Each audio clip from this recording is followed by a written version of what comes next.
I owned and managed apartment units for 22 years.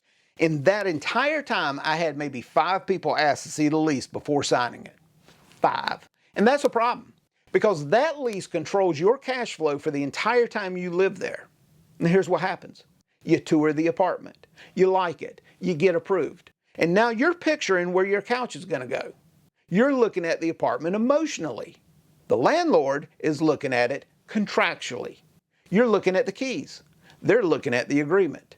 2 different points of view for the same property. And that agreement? Now, it may not matter much if everything goes right, but the second something goes wrong, a late fee, a roommate who leaves you, a deposit dispute, that lease becomes the most important document in the room. At that point, it doesn't really matter what you assumed. It matters what you signed. One of the biggest mistakes first-time renters make is treating the lease like it's the last step before getting keys. But that's not what it is. It's a contract that controls your money for the next 12 months. You've already pictured yourself living there. You've already told people about your new place. You're standing there, someone slides the lease across the table. And now it just feels like paperwork, mere formalities. So you signed. And that's backwards. You should ask for a copy of that lease before you're standing there ready to sign. If they can't send you the final version, ask for a sample. Ask before you're emotionally committed. Ask before you've packed your boxes. Now, you don't have to read it like an attorney, but you do need to read it like someone whose money is attached to every page, because it is. The second mistake is thinking the advertised rent is the number that matters. Young renters will see the rent and think, okay, I can afford this. But the advertised rent is almost never the real monthly cost. My own kids had leases where there were add-ons, trash, parking, a monthly service fee for some BS something. And by the time you add everything together, that base rent that advertised isn't the number that matters anymore. You don't live on advertised rent. You live on the amount that leaves your bank account every month. That's the number that hits your cash flow. And I've seen this over and over again. Someone gets approved, they move in, and 3 months later, they're calling me because everything feels tighter in their cash flow.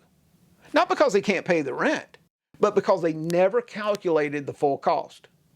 The question isn't, can I afford the rent? The better question is, what's the full monthly cost of living here? Because approval isn't affordability.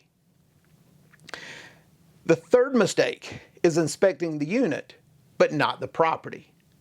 A lot of people inspect the apartment or the house. Fresh paint, clean floors, good pictures online, but they don't inspect the property. The unit may look fine, but what does it look like from the outside? Is the parking maintained? Are the lights working? Is trash piling up? Do the common areas look cared for? Now, there's a difference between older and neglected. An older property can still be well managed. A neglected property is telling you something. If obvious things are being ignored before you move in, don't assume everything's suddenly going to get better after you sign. And if you're moving from out of town, this matters even more.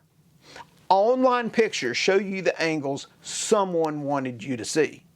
If you can't visit in person, ask for a live video walkthrough. I did this quite a few times with tenants or prospective tenants. I'd rather show them the real thing than have someone show up disappointed because for some reason it didn't meet their expectations. During a live walkthrough, you can stop them and say, show me that spot again. Open that fridge. What's behind that building? Listing photos show you the apartment from the best angle. A live walkthrough lets you see the angles they didn't post. Now, one more thing. Pay attention to how the landlord or property manager acts before you sign. Do they answer questions clearly? Do they explain fees? Do they put things in writing or do they rush you? Act annoyed. Say, don't worry about it, but yet they won't put anything down in writing. How someone handles reasonable questions before they have your money tells you something about how they'll handle problems after they have it. I had a tenant who had a sudden death in the family, and she had to go out of town and was going to be late with rent. Now, she had always been straight up with me, and she was a good tenant, so I didn't charge her a late fee. A larger management company, maybe, Maybe not. How would they handle it, you know? That's not a knock on them. They have policies and systems. Don't assume all have the same flexibility. Understand the rules before you need mercy. Before you sign a lease, you have options. After you sign, you have obligations. And the difference between a rental that fits your life and one that quietly drains your cash flow usually comes down to what you understood before you signed your name. Read the lease before you're under pressure. Calculate the full monthly cost, not just the advertised rent. And inspect the property, not just the unit. Because that lease doesn't just give you a place to live. It controls your cash flow for as long as you're there. And protecting your cash flow is always on you. If you're looking for practical financial thinking, not hype, consider subscribing. And we'll see you in the next video.